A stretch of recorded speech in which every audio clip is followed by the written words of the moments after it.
Alright, we're playing my roommate, Sonic. Alright, let's do this. Okay, Sonic, hi. Have I told my roommate what? Look out my window. What do you mean look out my window? What is it? I'm a tickle master. Okay. Alright, round 2. Matter of fact, it's closer to 3. Alright, go for the kill. Killing time. Oh, okay. Oh, his shoes. Okay. Alright, we got this. We gross. Alright, we got... No. Sonic, what are you doing? Dude, what the fuck are you doing, man? No. What? No! X-Men! No! Never underestimate Sonic's speed!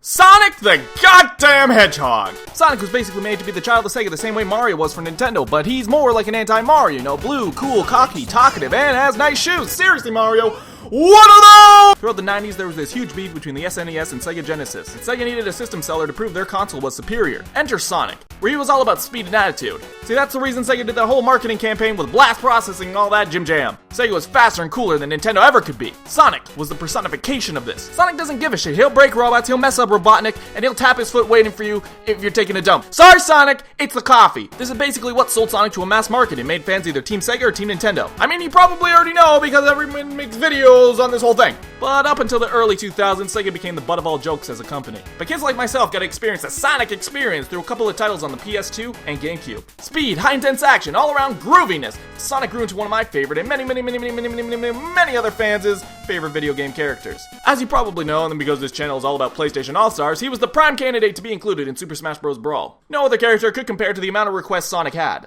But as we know, Sonic made it into Brawl, but just how narrowly? Sonic was actually one of the last characters to be included in the game. Yes, he was actually asked to be included, but Sega refused at the start, but then later they're like, oh, actually, put him in, delay the game, and put him in! And then he was put into the game, and then the game got delayed, so that's why the game got delayed, and he's so hastily programmed in! Yes, a theory for why Sonic has so many similar looking moves is because they're easy to animate. All these blue balls, and he still wanted to go quick, am I right, ladies? Sonic needs to go so fast that his moves needed to be borrowed from other fighters. Back air, similar to Samus. Forward air, like Pikachu. Down tilt, like Mario. But anyways, we got our blue hedgehog in Brawl by a narrow margin. But that doesn't mean his moves don't have background. All of his B moves, though a bit ballsy, are canon. Neutral B is his homing attack, taken from the 3D Sonic games. This was added in the first 3D Sonic game, Sonic Adventure, to replicate the satisfaction of hitting enemies on their head with a spin jump like in the 2D Sonic games. Damn you, Z-Axis, you ruin everything! Like in those games, this move homes onto targets within a certain range, but if you're out of range, Sonic will go helpless. Side B and down B are Sonic spin dash attacks.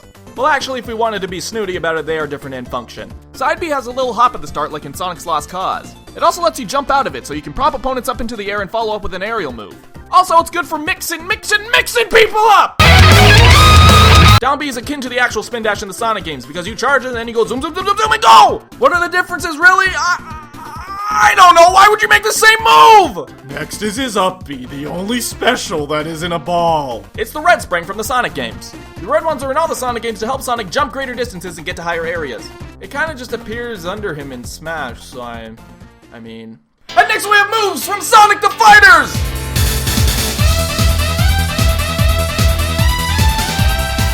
We have his forward tilt, forward smash, down tilt, all inspired from this game. Look at it! But other than those moves, what does he have, you may ask? Nothing! You think I'm joking? Allow me to repeat myself.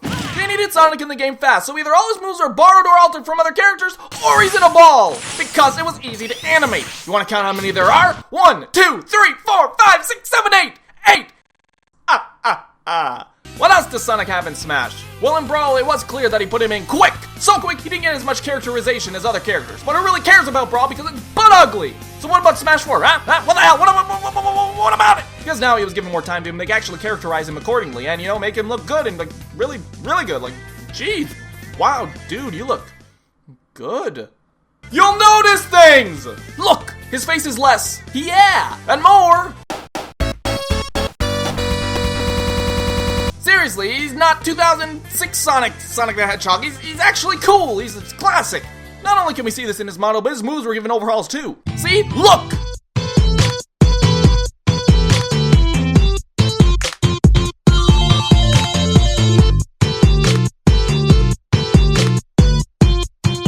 This is pretty common in all of his his move, his run, his taunts, his victory animations all feel in line with who Sonic is. Fast and with attitude. How about how he plays? Sonic has to go fast. He needs to run. Even in his playstyle, he benefits from being so fast to catch. You can't catch him, you can't hit him, you can't even get close to him. For you can go in, hit your opponent, go out. Go in, hit your opponent, go out. Go in, out, in, out, in, out, in, out. Conclusions! Sonic in Smash was given characteristics that represent his place in gaming in the 90s.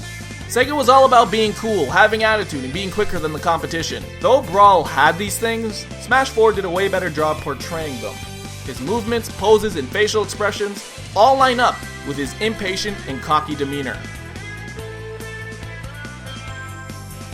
Take with a grain of salt. It's just a theory. Game theory. What does it all mean? Baby head knees. Anyways, Alax, flip side, bye! Hey guys, what's good? It's Alax. I mean, obviously, who else would it be? Freaking, like, Kramer? But anyways, yeah. First off, this little remix at the end by Wadoop, I think that's how you pronounce it. He made this little remix yesterday of my theme, and it's a nice little chill thing, and I think I'm gonna use it for this little end slate talking talk. But yes, yeah, this whole video was just tongue-in-cheek. I hope you know that. It was like a joke because it's Sonic and I was gonna talk fast and I was gonna be obnoxious and loud like Sega. That's the whole part of this video. I hope people aren't like, stop being like other YouTubers. You're just so unoriginal. It's like, yo, okay, never mind. Anyways, I'm gonna keep this short because people don't like these 2-minute end slates because it takes up so much time. Thank you all for watching. If you like my channel and shit, go check out my series Smash and Relax. My other series, Super Smash Facts, that's especially if you want these kind of videos but more facts. Smash and Relax is just a blog type thing. No, it's not for everybody, but it's for me to put out videos constantly because during school I can't do it as much. But I can do those. I know I didn't do it this week, but it's because I put out this. So, yeah. Anyways, y'all, thank you for watching. Thank you for the ongoing support. We reached 50k subs, and I'm going to make a Smash and Relax commemorating that. So, thank you all. Like, seriously, 50k subs is fucked. It's great. I love you. Like, this is what I did. Okay, I'm going to stop talking because it's too long. Thank you for watching. Goodbye, y'all.